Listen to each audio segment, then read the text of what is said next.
Assalamualaikum warahmatullahi wabarakatuh. Perkenalkan, saya Budi Chandra SPD. Saya adalah guru di SD Negeri 25 Sungai Geringging, Kabupaten Padang Pariaman, Provinsi Sumatera Barat, sekaligus mahasiswa PPG dalam jabatan tahun 2022 Angkatan 1 di LPTK Universitas Negeri Yogyakarta. Pada hari ini, Kamis tanggal 6 Oktober tahun 2022, saya akan melaksanakan ujian kinerja secara luring di SD Negeri 25 Sungai Geringging. Berikut ini ujian kinerja saya. Selamat menyaksikan. Assalamualaikum warahmatullahi wabarakatuh. Waalaikumsalam warahmatullahi wabarakatuh. Sebelum kita masuk ke pelajaran, kita berdoa dulu. Pada ketua kelas, Rizky dipersilakan untuk memimpin doa. Siap bro, berbot bro, tegap bro, berdoa dimulai.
Dengan berdoa tadi, diharapkan agar kita bisa belajar dengan baik. Apa yang kita pelajari mudah kita dapatkan dan diridhoi Allah Subhanahu wa Ta'ala.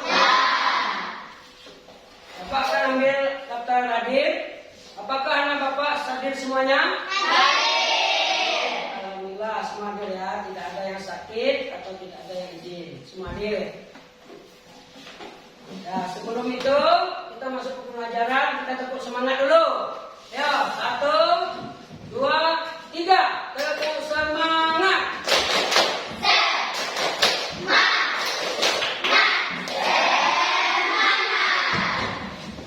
Ya, nah itu supaya kita tidak mengantuk dalam belajar di pagi hari ini. Ada sarapan anak Bapak tadi? Sarapan sebelum berangkat. Tujuan pembelajaran kita pada hari ini yaitu pertama, setelah nanti Bapak muter video, anak Bapak mampu menganalisis peristiwa penting tentang sejarah pertempuran dalam bentuk peta pikiran menggunakan aspek aritmatika. Apa,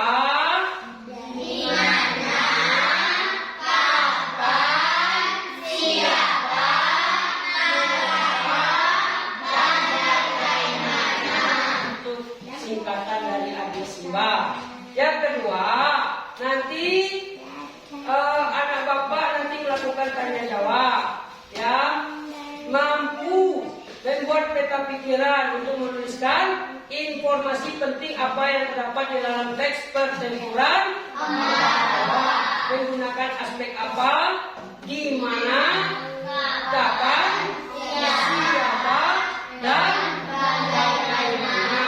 Yang ketiga, setelah mengamati video hewan beradaptasi, nanti Bapak putarin, anak Bapak mampu menguraikan cara hewan menyesuaikan diri dengan lingkungan.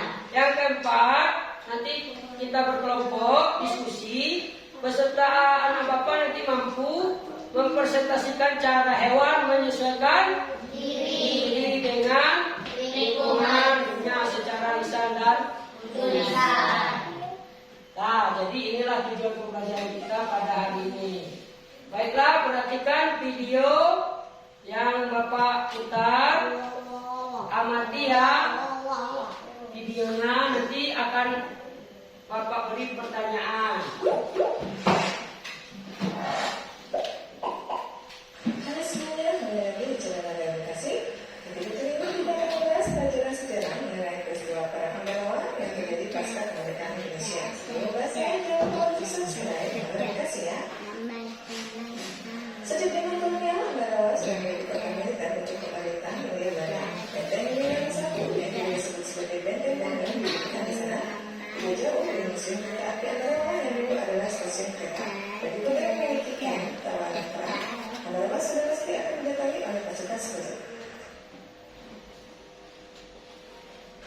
Setelah Jepang kalah, pasukan sekutu atas nama Reorganization of Allied Prisoners of War and Internees atau RIPWI mendatangi Ambarawa untuk merehabilitasi tawanan perang dan militer mereka. Sekutu datang pada tanggal 19 Oktober 1945 dan ternyata tidak hanya tim rehabilitasi yang datang, tapi turut serta kepala sekutu pimpinan Brigadier General Komandan Satuan Artileri Divisi 23 Militer Inggris. Pasukan tersebut adalah sebuah brigade campuran dari satuan infanteri yang dinamakan Commander Royal Artillery Brigade. Mereka mendapatkan izin oleh pemerintah Indonesia untuk mengurus tawanan perang di penjara Magelang serta Ambarawa. Pada 26 Oktober 1945 terjadi insiden di Magelang yang dipicu oleh tentara yang tiba di Magelang. Mereka berdalih akan mengevakuasi tahanan perang, namun justru menduduki Magelang. Kemudian terjadi pertempuran antara sekutu dan pasukan. Tentara Keamanan Rakyat atau TKR Resimen Magelang yang dipimpin oleh Letnan Muhammad Sarvini sekutu mencoba untuk melucuti senjata pasukan TKR. Insiden Soekarno dan Brigjen Delta menuding di Magelang pada 2 November 1945 untuk membahas kesepakatan penyelesaian pertikaian tersebut. Pada 20 November 1945, pertempuran kembali terjadi antara TKR pimpinan Mayor Soeharto dan tentara Inggris karena perjanjian yang tidak disepakati. Perjanjian bisa dimanfaatkan untuk memperkuat posisi sekutu dan mendatangkan bala bantuan. Setelah mempunyai rekor Isliman pada 26 November 1945, Kolonel Sudirman langsung turun ke lapangan dan memimpin strategi pertempuran perang Ambarawa. Kehadiran Kolonel Sudirman di lapangan memberikan semangat baru bagi perjuangan Republik Indonesia. Dalam bantuan kemudian terus berlapangan dari Yogyakarta, Solo, Salatiga, Purwokerto, Magelang, Semarang, dan lainnya. Perang Ambarawa berlangsung dari 12 sampai 15 Desember 1945. Pada akhirnya, sekutu terbesar dan terusir dari Banyuwangi tanggal 5 Desember 1945. Kolonel Sudirman mempelajari situasi medan pertempuran dan mengumpulkan semua komandan sektor pada 11 Desember 1945. Pasukan TKR mulai bergerak menuju pos masing-masing dan dalam waktu setengah jam berhasil mengepung pasukan musuh di dalam kota. PT Militer yang terletak di tengah kota Ambarawa diperkirakan sebagai tempat pertahanan terkuat sekutu. Dalam setengah jam pasukan TKR berhasil menguasai jalan raya Semarang Ambarawa. Kolonel Sudirman sudah memerintahkan penggunaan taktik subtiturang berupa pengepungan ganda di kedua sisi musuh.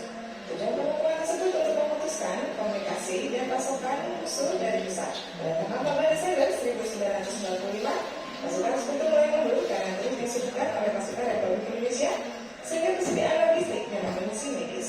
Tanggal 5 Desember 1945, akhirnya Indonesia berhasil merebut Ambarawa dan memukul mereka mundur ke Semarang. Demikian pembahasan singkat mengenai sejarah perang Ambarawa. Perjuangan para pahlawan sangat besar demi mempertahankan kemerdekaan Indonesia. Jadi sudah sepantasnya kita juga menghargai jasa pahlawan dan turut menjaga keutuhan Indonesia dengan tidak saling melihat provokasi yang bisa memecah belah bangsa. Semoga video ini bermanfaat. Jangan lupa untuk like, comment, share, dan subscribe agar tidak ketinggalan video dari Hello Edukasi. Sampai jumpa di video selanjutnya. Video yang diamati tadi, Bapak ingin bertanya nih, ya, apa sesuai tadi dengan adik Sumba, ya, pertanyaan apa, siapa, kapan, di mana, mengapa, dan bagaimana. Apa yang terjadi pada peristiwa yang terdapat di video tersebut? Ya, peristiwa apa yang terjadi pada peristiwa tersebut? Apa yang terjadi? Ya, Pak. Ya, Saira. Pertempuran Ambarawa.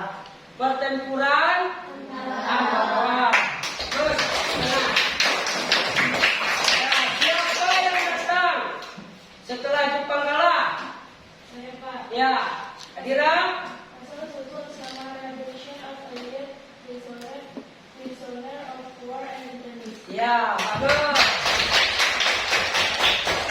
Kapan Sekutu datang ke Ambarawa? Ya, Pak. Para Sekutu datang pada tanggal 19 Oktober 1945. 19 Oktober 1945. Yang kedua, di mana Insinyur Soekarno dan Brigjen Gentel berunding? Ya, Pak. Zaski. Magelang. Di Magelang. Magelang. Mengapa insiden terjadi di Magelang? Ya, Pak. Oleh Karena dipicu oleh tentara yang mengevakuasi tahanan Jepang. ya, bagus. Pertanyaan terakhir, bagaimana keberhasilan ya Indonesia merebut Ambarawa? Dukungan dan di kedua Ya, sisi Zaski. agar memutuskan komunikasi dan pasokan musuh dari pusat. Ya.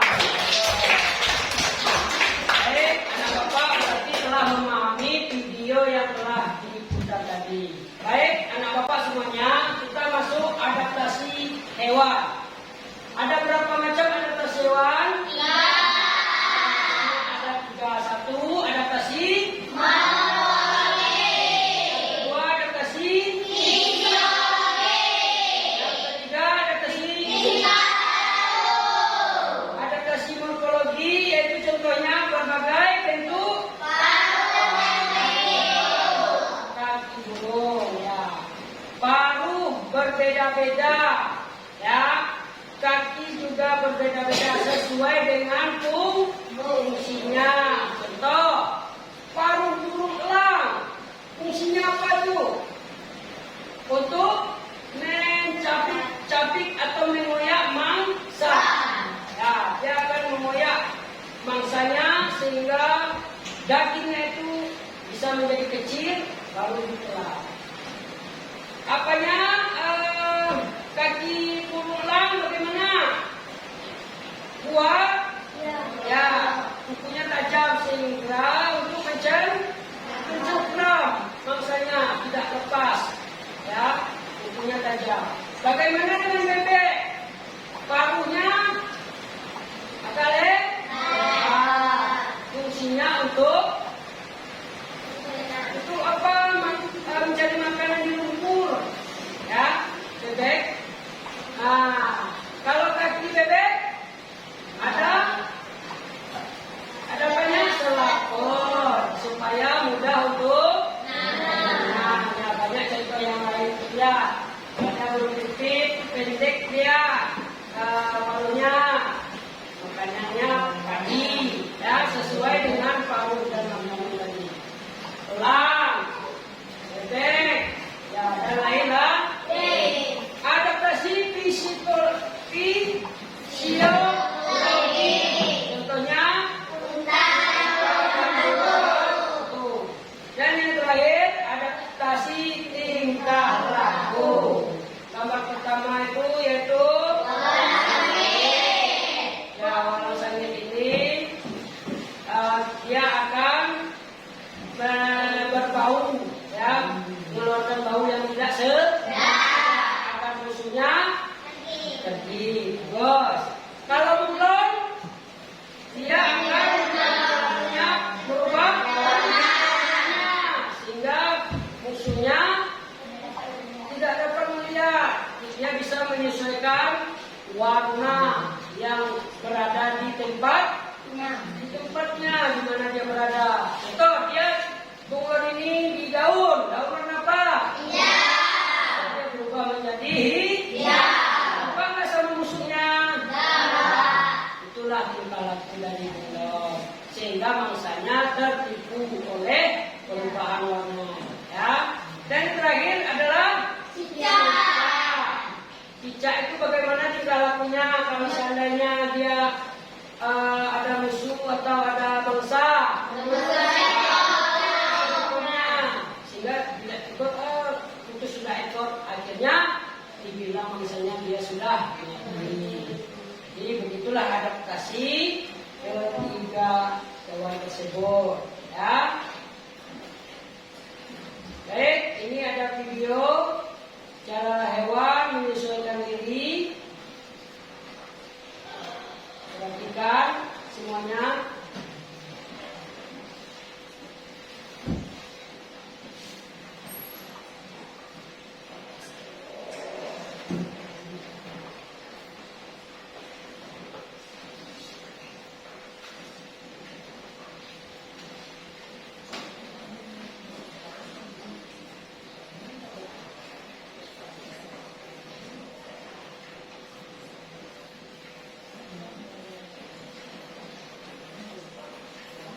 saksikan videonya.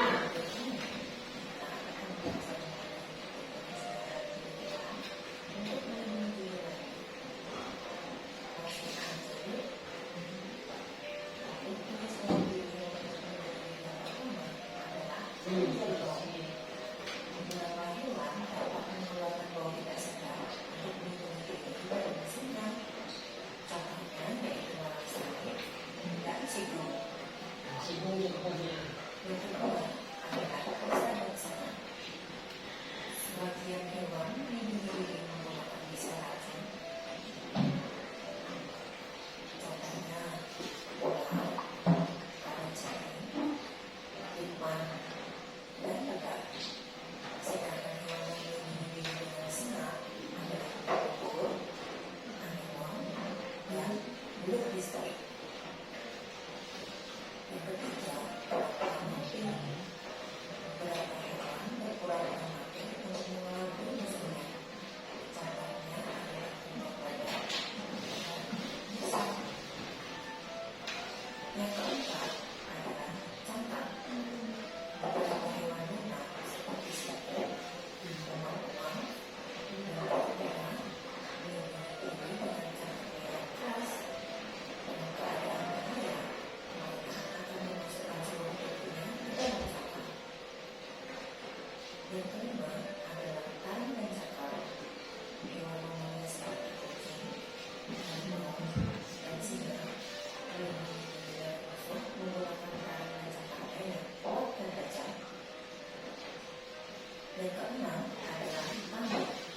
Hewan umumnya seperti sapi, kambing, kerbau, dan kijang memiliki tanduk yang kuat dan runcing untuk melindungi diri dari musuh.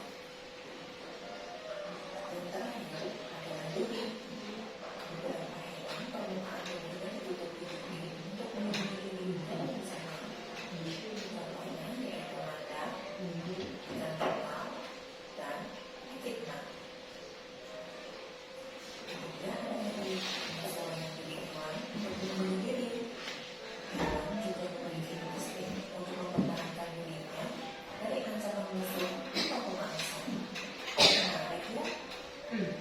Oke, sekian dulu dari video kali ini. Sampai jumpa di video lainnya.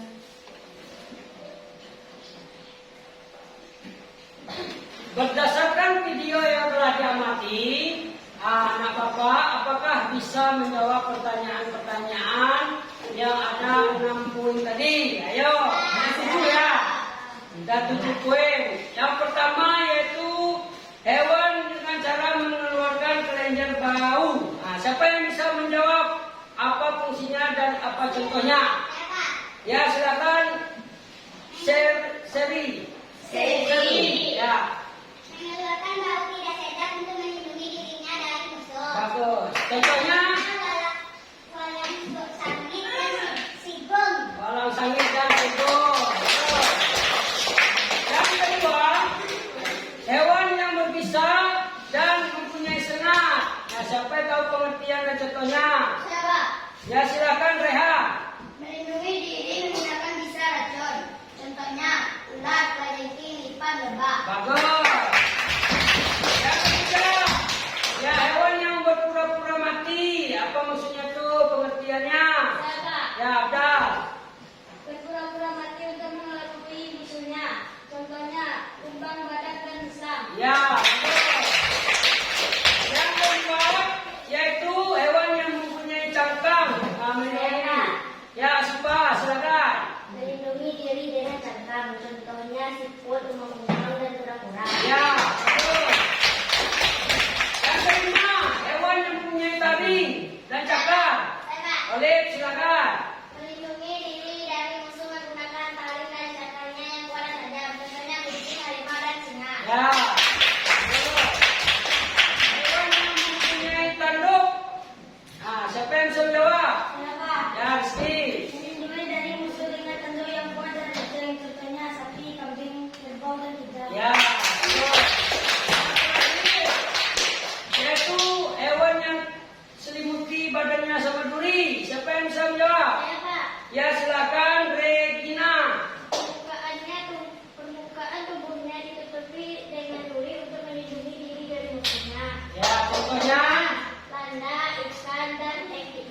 Ya. Jadi dapat kita simpulkan materi kita hari ini bahwasanya ya hewan melindungi diri dengan berbagai macam fungsi dari tubuhnya atau fungsi dari bagian-bagian tubuh hewan tersebut. Ada yang berpisah, ada yang mempunyai tanduk yang licin, ada dengan duri, ada dengan bau yang tidak sedap, agar musuhnya tidak memangsanya. Baik, demikian pelajaran kita hari ini. Ya, untuk materi Bapak akan masuk ke LKPD. Bagi 3 kelompok, silakan dibagi 3 kelompok.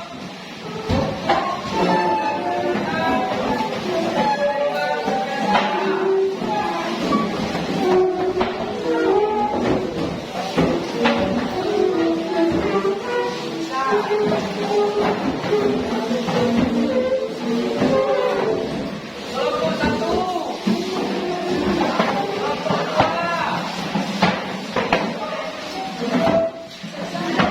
kelompok 3, kerjakan. Ya, ini 1, 2, 3, 9. Kerjakan.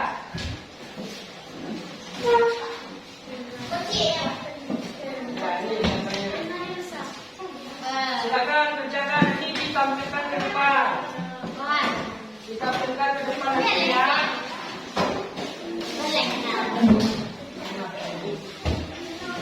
Ini ada nggak? Ini soal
disampaikan di depan kelas hasil dari kerja kelompoknya.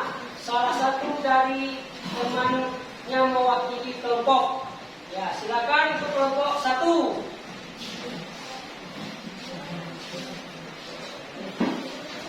Ya, nama hewan walang sangit, mengeluarkan bau yang tidak sedap dan menyengat. 2. Ular, menggigit dan mengeluarkan bisa pisana atau racun. 3. Kumbang badak, pura-pura mati untuk mengelabui musuhnya. 4. Tikus, dengan masuk ke cangkang yang keras untuk melindungi dari musuhnya. 5. Harimau, taring yang tajam untuk melindungi dari musuhnya.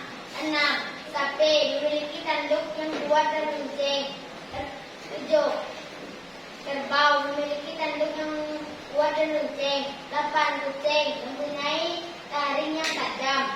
9. Landak, mempunyai duri di sekeliling tubuhnya untuk melindungi diri dari musuhnya. Ya, tepuk tangan. Silakan Bapak-Bapak tampil ke depan untuk menyampaikan hasil dari kerja kelompok yang luar negeri.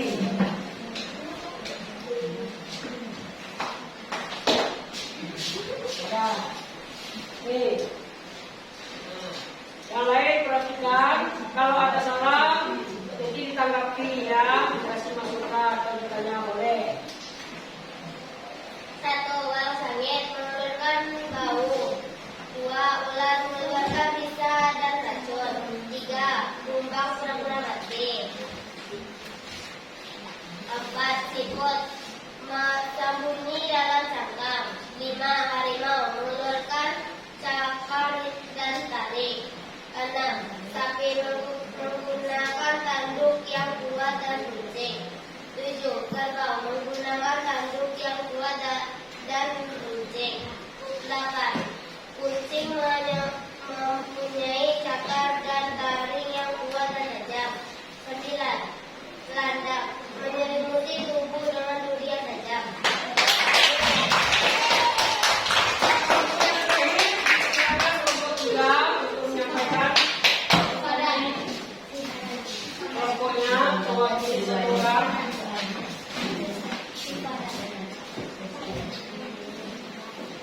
Makan hewan dalam sengit, beradaptasi dengan cara mengeluarkan bau yang tidak sedap. 2. Ular, beradaptasi dengan cara berbisa dan beracun. 3. Kumbang, beradaptasi dengan cara pura-pura mati.